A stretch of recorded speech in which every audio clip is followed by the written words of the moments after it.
Hello everyone. Today I'm going to make the third video in my 10 video series of how to create, manufacture, and sell a physical product. And this is 3 of 10, how the retail ecosystem works from the perspective of a small-time inventor. So my tagline, you're likely to fail, but you might make some money. You're unlikely to make a fortune, but you might. But you will learn a lot. So do this if you think you would like to do it.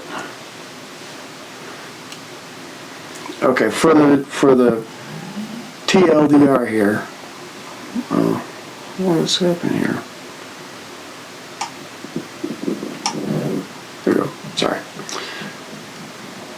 For the TLDR, you know, the big box stores don't buy your products, so that was a big eye opener to me. Working with distributors and aggregators, like what those things even are, how you do some retail packaging. I had my product in CompUSA for a while, almost a year. I had a good experience overall. I sold locally, not so much. I decided to scale back and sell more direct, and I'll go over a couple of the options you have. Shopify, eBay, Amazon is about 99% of my sales today. That's all I work with right now. I'll go over a little bit of who pays you and when. This is important and can be eye-opening. I'll spend a little bit of time on international sales. For a small person, it's challenging. Anyway, here we go. I want to always plug these 2 books. Not very many. There's dozens of books, and I suggest you read them all. I'm a big reader. This one's very important.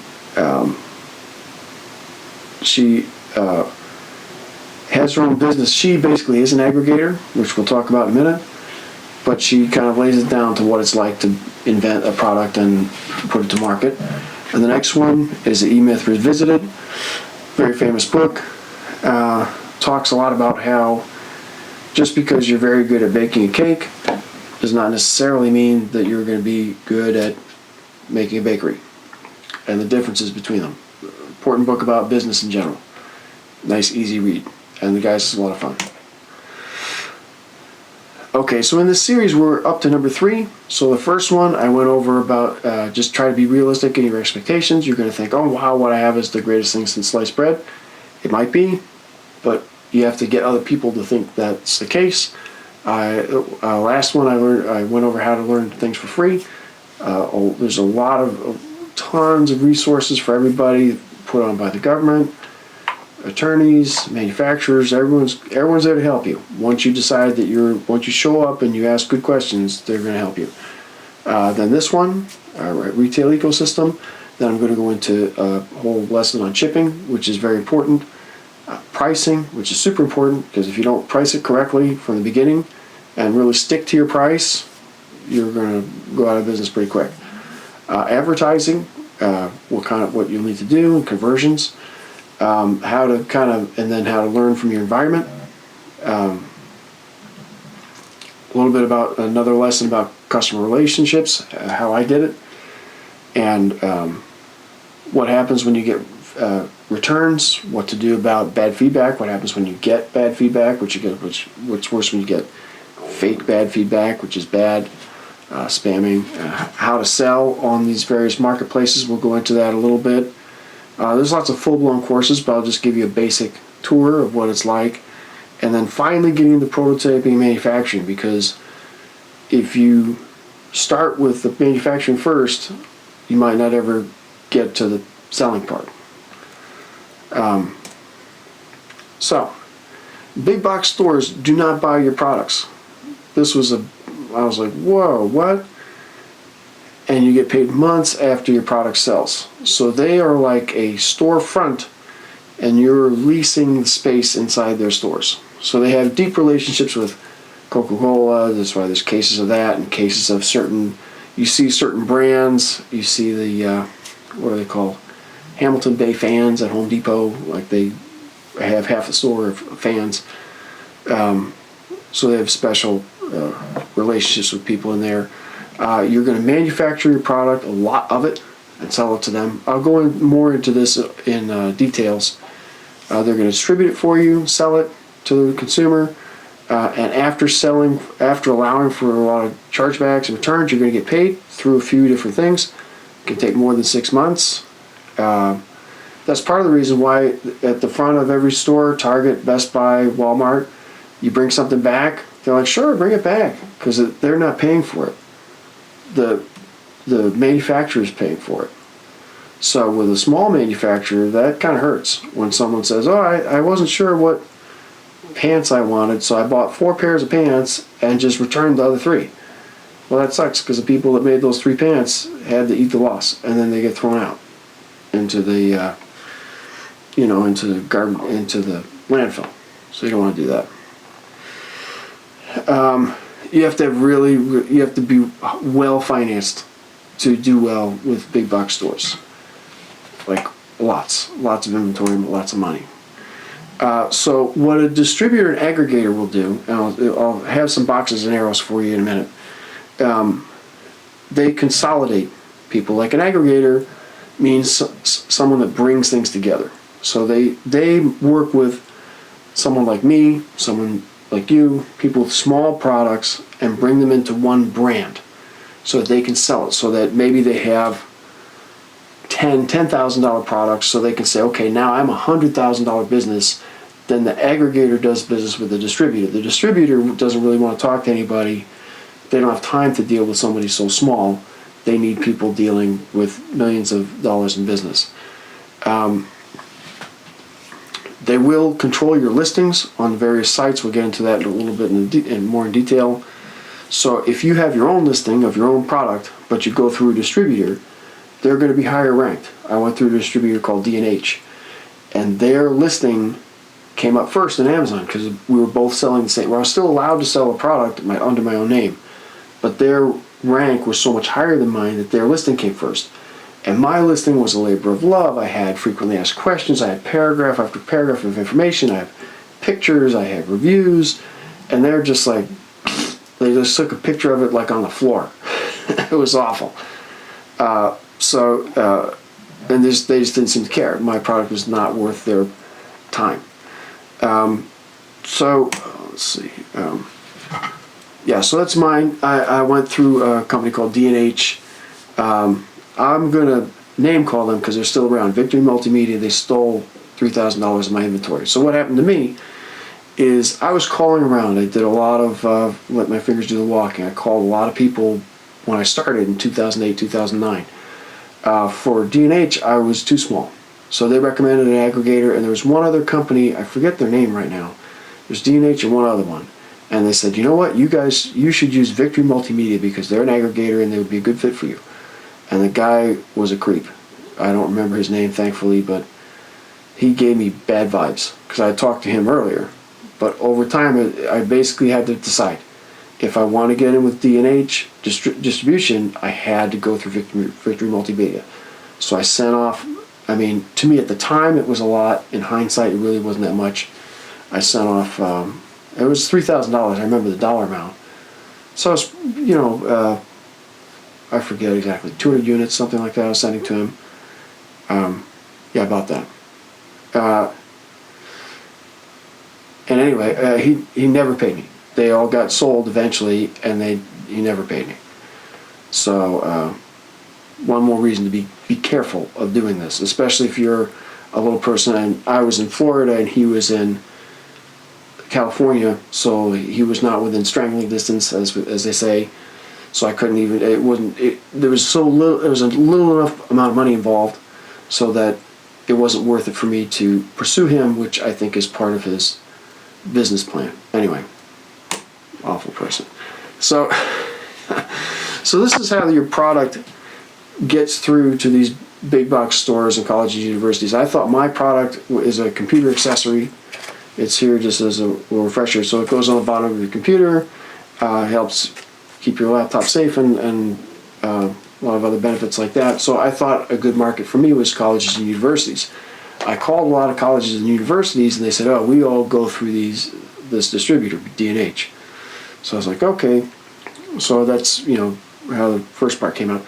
But if we look here, you'll see graphically now that the aggregator takes takes a lot of small businesses, puts them together, puts them with the distributor. The distributor's already distributing for Lenovo computers or whatever. They're just in charge of moving products around. And they'll show up to the college and university bookstores, hospitals, the big box stores themselves. They'll distribute physically, like put them on a truck and move them there.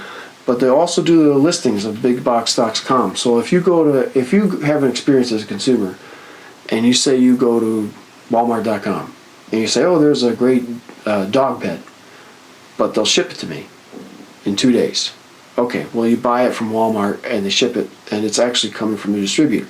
It's not always coming from the Walmart store. Now this is kind of a real big simplification because there's different deals, and Walmart's so huge, they're their own warehouse. Amazon's so huge, they're their own warehouse. Distributors will also sell through Amazon. Okay? So they'll sell to the retail customers. So with my product, it retails for $20. So for the sake of discussion, we'll just talk about a $20 product. So I'm going to go into it later. You really want to have 5 times pricing, meaning your cost should be about 20% of your retail cost. And it sounds like a lot when you're like, gosh, how is this $20 thing, why is this $4 thing being sold for $20? I don't understand. Well, this is kind of why. So in this scenario, say there's a $20 product. The retailer, this column here, the colleges and universities and hospitals and so forth, they usually take about 20%. It varies. All these numbers vary, and their margin of markup is something. If you want to take the next level in understanding this, but they're gonna take about 20%, more or less. The distributor takes about 30% of your total retail price. The aggregator is going to take about 20% of your price. So you as the small business owner are going to get about $6 out of 20, about 30% of your price. And it's going to take a very long time to get paid. So the retail customers, when you scan your card, it's essentially immediate. I mean, it's overnight and there's other fooling around, but for purposes of this discussion, it's immediate. Then they'll frequently take 3 or 4 months to pay the distributor. And this is big money for a place like Walmart. Back in the day when I was reading about this, one year around like 2011, 2012, Walmart made $800 million by holding money for 3 months. On the interest payments of the amount of money that they were holding, they made that much money. So that's why you don't get paid for a long time, one of the reasons why. So the money goes through there, and it's like the money running down the river, and everybody's got their hand in the money basket before it gets to you. Like I lost the analogy, but anyway, you understand. So it comes down to $6 to you, and it could take 9 months to get paid. So you started your manufacturing more than a year before you see $1 from what you did. So, and then you take this $6 that you're going to get from the aggregator, about $4, 20% of your price is going to be, I'll call it manufacturing. So the cost of your product from where it starts to the time you get it in your hands is about $4 a unit. Administration, say it's $1 a unit. So if you have a lot of units, maybe your administration cost will be less per unit. That's where you can start to make up some money here. And so your net profit per unit in this scenario will be $1. So it sells retail for $20, you put $1 in your piggy bank. So this doesn't make sense if you're going to sell 100 of something, but if you're going to sell 10 million of something, this makes more sense. So my experience, I got involved in CompUSA. I was very excited about this. It was fairly early on. I was applying everywhere, and I got lucky to talk to a junior guy on the phone. And he made a deal, and I forget the details of the deal. It wasn't that important because you can't do it anymore. CompUSA, I don't think they're in business anymore. But they paid me about $3 a unit over my call. I would make about $3 a unit with what we did. and we're selling in about 25 stores. And I had like an online portal, and I was like refreshing every 5 minutes, and it was thrilling. You know, we're selling. I forget the numbers, but we're selling 30, 40 units a week, which was more than I sell now. I was asked to offer some perks for the salespeople and do store packaging and placement. I'll do a little bit of that, where you can pay, if you want your thing by the register, if you want your product by the register, frequently you have to pay a premium. So you might have to pay $1,000 a month per store to put your product by the register. So for some products it was worth it. For me at the time, I don't think it would have ever been worth it, but certainly not at that point. It was disappointing. There was CompUSA's near me, and I went into the store and I walked around for 25 minutes and I couldn't find it. I couldn't find my own product. And the store was massive, if you've ever been inside there. They're pretty big. And I was disheartened, to say the least. I mean, they're still selling. People are still finding them by accident. I asked one of the salespeople, he didn't know where it was. Between the two, we finally found it. Like, bottom stuff. There's no way anybody was going to see it. But I was still selling hundreds of units a month, even with this arrangement. So if I probably paid for some premium placement, I probably could have sold a lot more. But I didn't really have the inventory to support it. I wasn't experienced. Maybe if I had known then what I know now, maybe I would have decided to go for it. I still lack the full confidence on the product to really be able to do that. But anyway, so I did have some experience doing that. I had some experience selling local retail. When I was calling around, most businesses like colleges and universities, like I already said, use a distributor. A number of other ones, I was like, hey, can I sell with you? They're like, oh, we use this distributor, we use that distributor. So that's why I was like, okay, we've got to get in there. One like small mom and pop shop, they took 10 from me. I sold them to them for like $35, which to me at the time was a lot of money. So I was selling them. No, I'm sorry. I probably charged them $60. So I was making about $3 or $4 each. I was embarrassed because they never sold. And I would walk by their shop and I just would like hustle by because they were starting to turn, the case was starting to turn yellow. And month after month, year after year, they never sold any. It's like, sorry guys. It worked in other places, just not for that guy, that person. I got some important feedback from some people that kind of took me under their wing.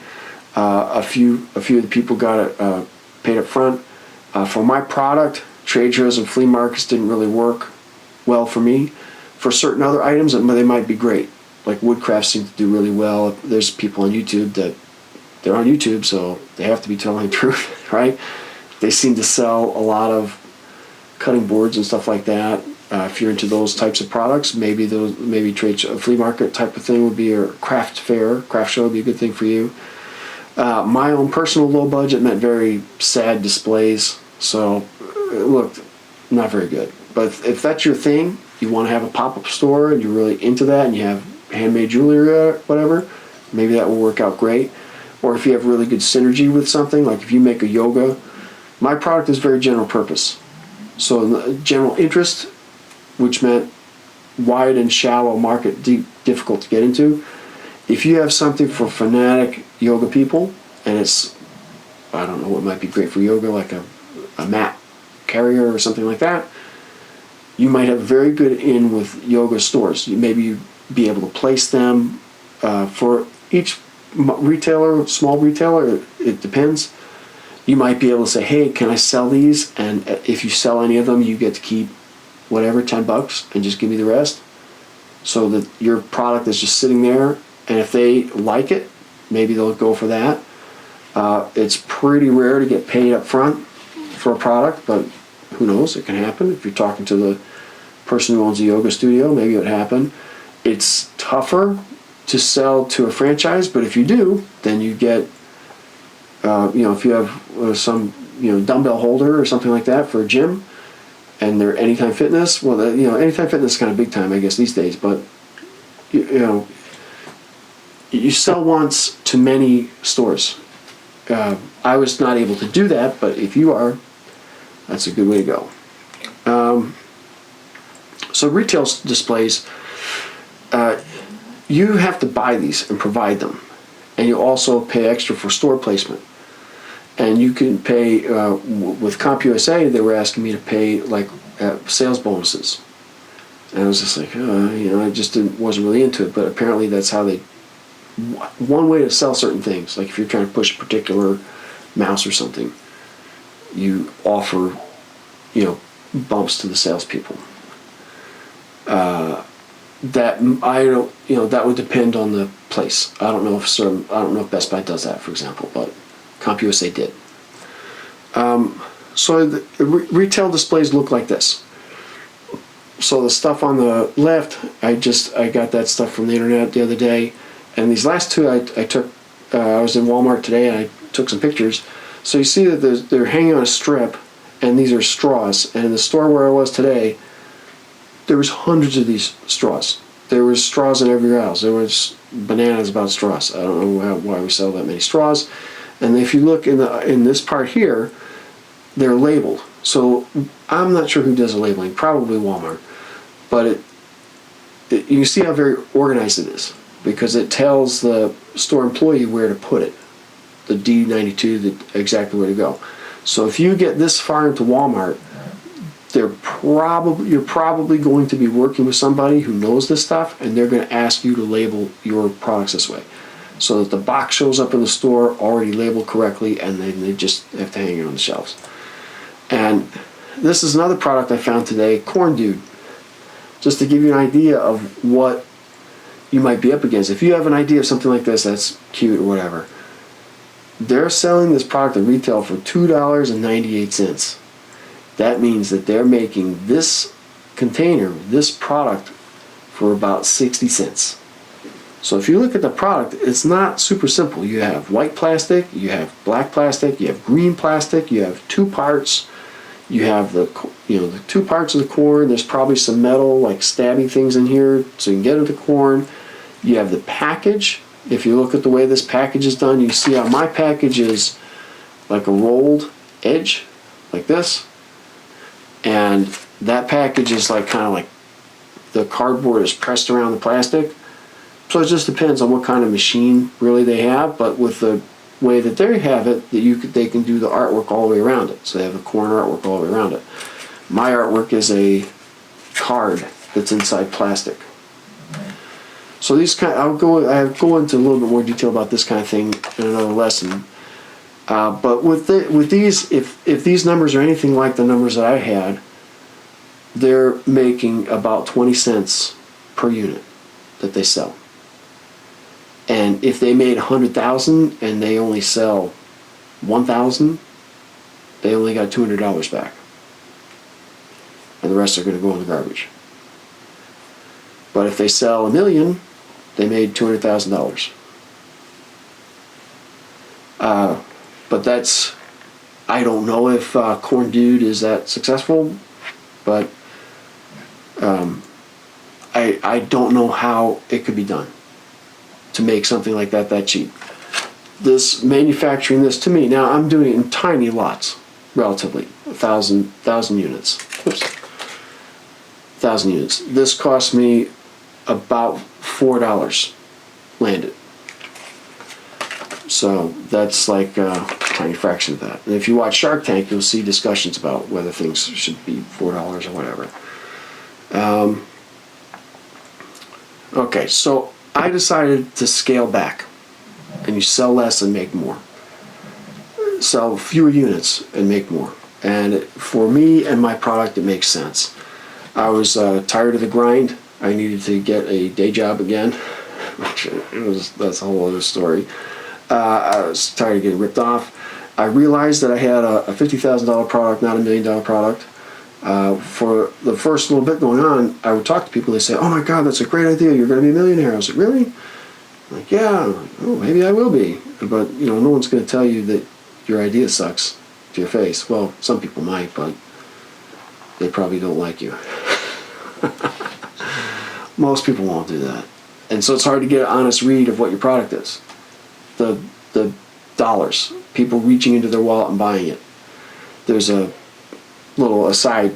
It's kind of a not very nice thing to do, but if you have a little widget, a little doodad like this, and you say, hey, I'm selling this for $20, and someone says, oh, that's a great idea. And it's like, here you go, it's on sale for you, $15 right now, and see if they'll buy it.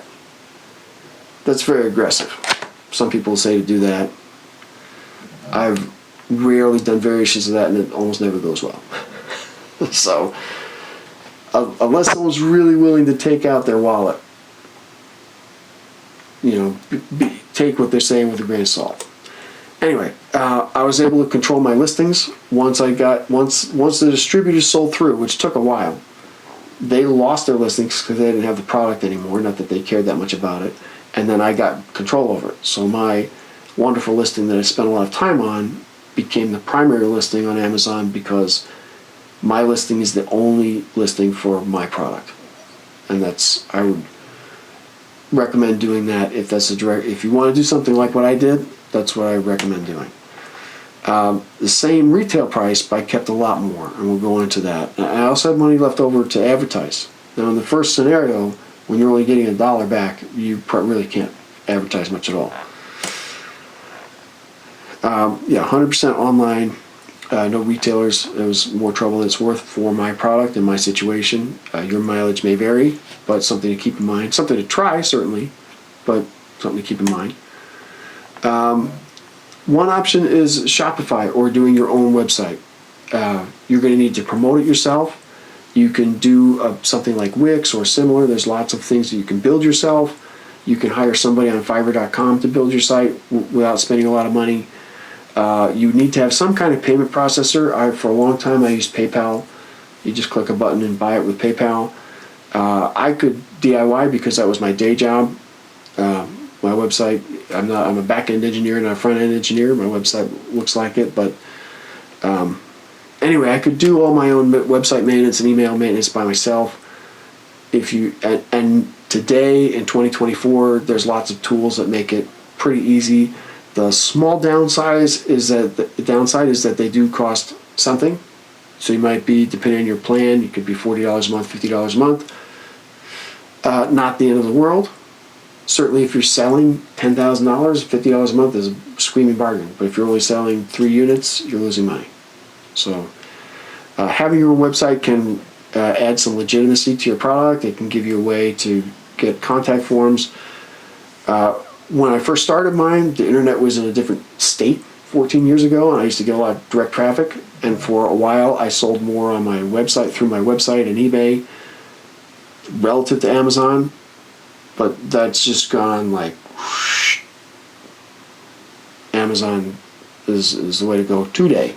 Now maybe there's going to be, there will be something else in the future, but I don't know what it will be. Some people run their business off a Facebook page. If you're I'm not into Facebook, but if you are, that might make sense for you. And you don't need a website. You could run your business completely. You could just commit to something, Amazon or Shopify or something like that, and just commit to that, and then that's your website. So that's a possibility. So in this scenario, you have yoursite.com, you own your domain name, you have your hosting, which can vary, $5 to $40 a month. You have to have your marketing expenses, which could be $10 a unit for advertising, with who knows results. I've spent $10 on ads and sold things. I spent $10 on ads and sold nothing. So it's tough. And you're going to be responsible for shipping. If you ship a lot, there's third-party shippers. If you ship a lot and you don't have time, or you ship so many that you don't have time to go to the post office, and to really have a successful Shopify business, you would have to be able to pay somebody to ship it. But keep in mind, when you're starting, if you want to go on Shopify, you're going to have enough money in your price so that you can pay somebody else to do it. Otherwise, you're going to be in an underpriced product, just trying to fill one in your garage and wondering what's going on. So you get paid much faster. You get paid essentially immediately, but you have to take care of your fixed costs in the middle. And I'll go over like a little grid. So this is good for kind of mid-size, I guess most people call mid-sized business. If you're selling more than $100,000 worth of product a year, not on Amazon, this is going to make a lot of sense for you. But if you're making that much, you're probably not watching this. But maybe you are. What you have left, you get from here, oops, you're going to get about $10 back. So there's not as many people in the middle. With a Shopify model, they don't care if you sell 1 or 10,000. They're not going to charge you per unit. For the most part, they're not going to charge you per unit. They just have the fixed cost, which is expensive if you sell nothing, but cheap if you sell a lot. So, and then you're going to get paid essentially immediately through your payment processor. And just for the sake of argument, you'll get about 50% to you of the retail price. As just a ballpark number, your actual number will vary a lot. If you have to pay a lot of money to somebody else to ship, that number could be cut in half. If you're paying somebody else to process your orders. So again, same amount for manufacturing, maybe a little bit more for administration, whatever that might mean. So profit per unit might be $4 in this model, compared to maybe $1 with a big box store. So per unit, depending on how many units you're selling, maybe this will make a lot more sense to you. Marketplaces is last, where eBay is a marketplace, Etsy's a marketplace, Amazon's a marketplace. Usually it's free to list. You can make a store if you want to. I do not have a store on eBay or Amazon. I don't sell anything on Etsy. But they bring you the traffic because they're a search engine. Amazon is, I can't stop talking about it, but almost anybody who wants to buy stuff, buy something on Amazon. So they go to the Amazon search bar and say, I want dog toys. And that's where they go. So the traffic comes to your product because it's on Amazon or eBay. It's great. Certain products seem to do better on eBay than, at least for my personal stuff. Like I shop for electronic parts and stuff like that, for guitars and stuff like that on eBay more than Amazon. But I'll do both. I buy a lot of guitar stuff. What can I say? You could promote your individual listings on the platform, so you're not advertising on Google Ads or direct mail.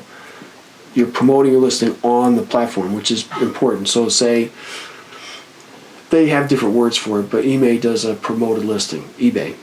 So if you sell fenders for Jeeps, and you want to promote your listing, you can pay to have fenders for Jeeps, your sponsored ad, show up at the top. Same thing on Amazon. And you can turn these ads on and off, modify what they say. You can go by their instructions. I've had mixed results. You sell a lot more. I sold a lot more units when I had Amazon ads running, and they give good feedback and very good graphs. But over time, my ad would work, and I'd make extra money, and then over time, my performance would just go drizzle down for the same ad.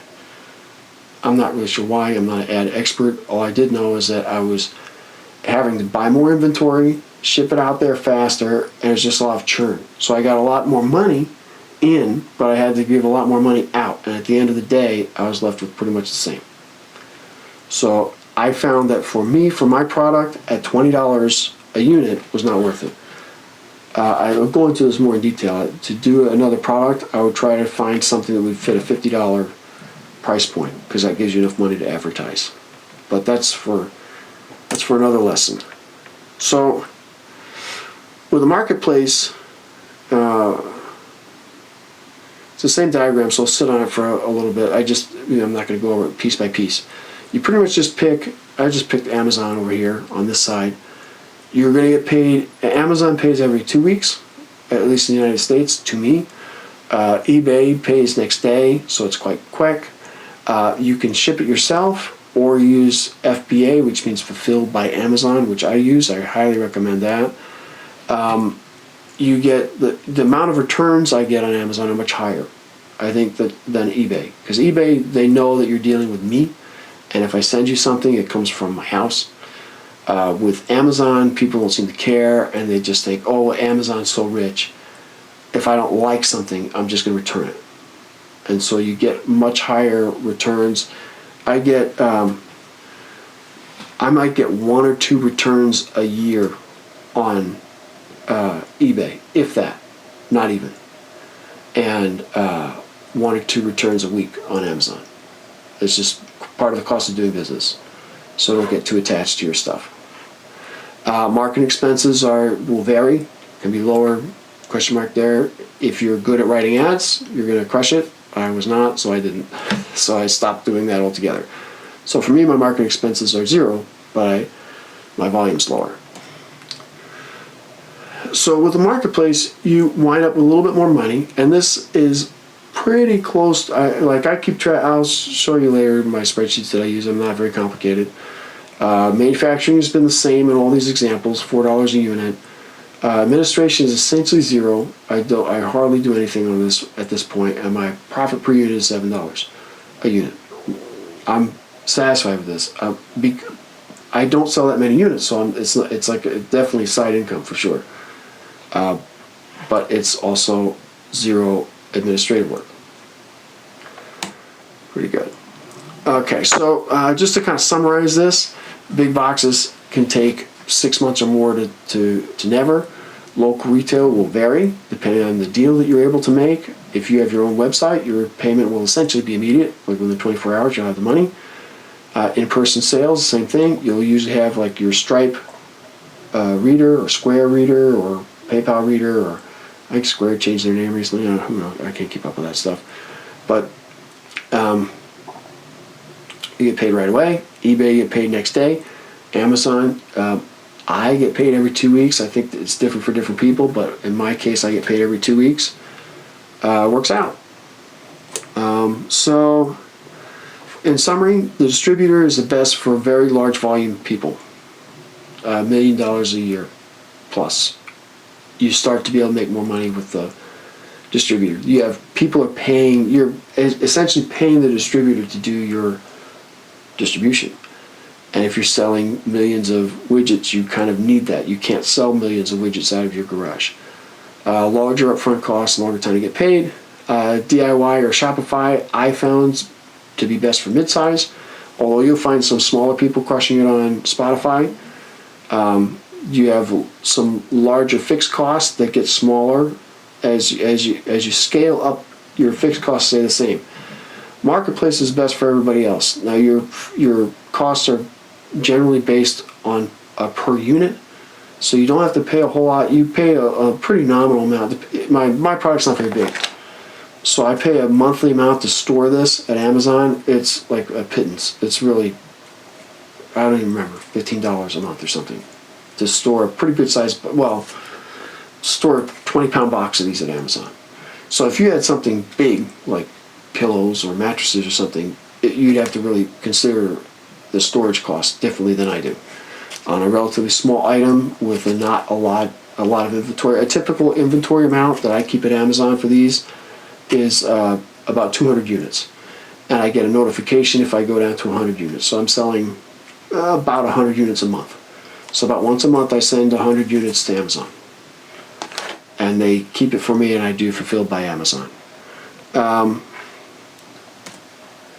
That's it. So I think that if this video is appropriate to you and you learn things, hopefully you learn things from this video, you should probably focus on Marketplace first, because you can always go up from a Marketplace and branch out to Spotify and do both, and then do the big box store and do all 3 at the same time, without losing, because you get paid quicker with Amazon than if you try to do the big box store. You're rolling the dice, and you kind of have to get it right.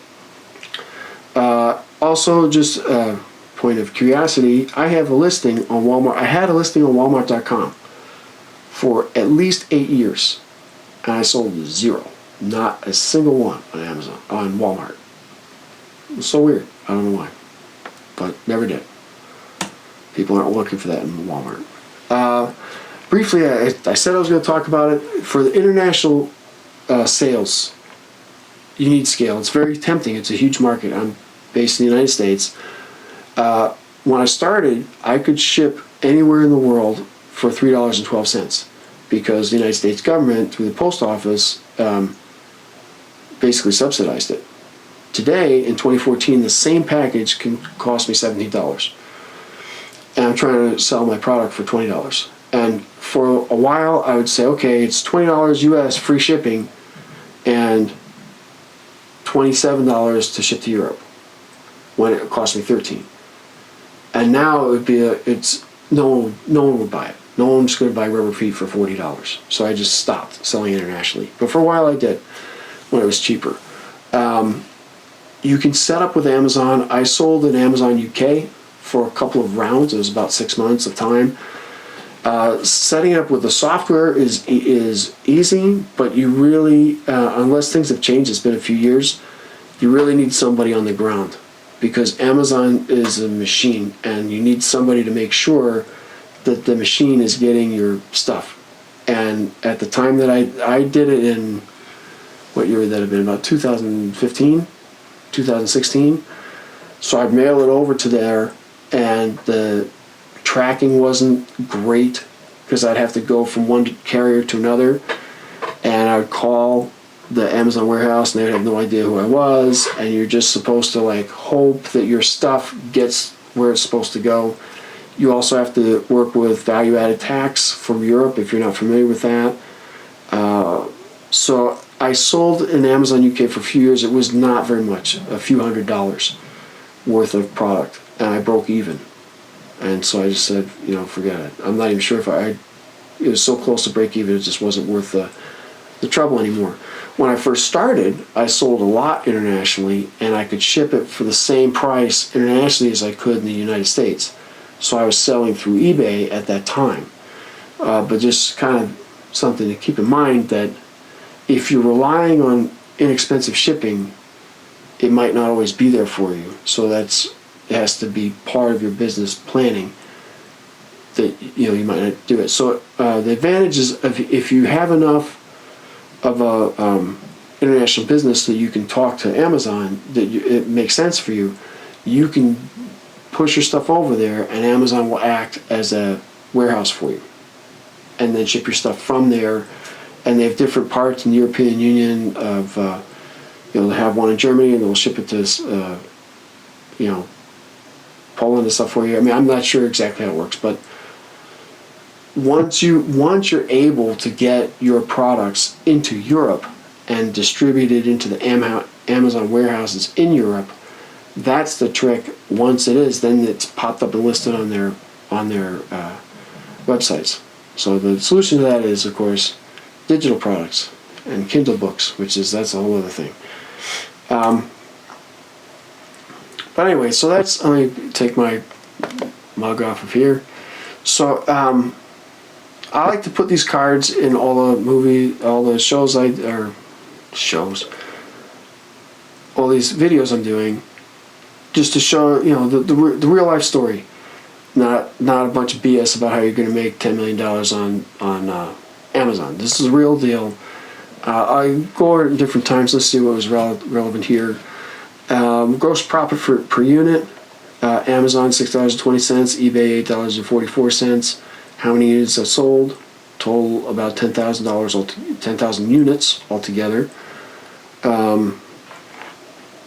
That's about it for this. At first, making nothing for 2 years. For 3 years, I really didn't make anything. And now it's on autopilot, and I make, per hour I make a lot, if I don't work a lot of hours either. So it's still a priceless experience. So I recommend doing it. If you think you have an idea that's really good and you're ready to do it, I recommend doing it. It's very satisfying. Thanks for watching.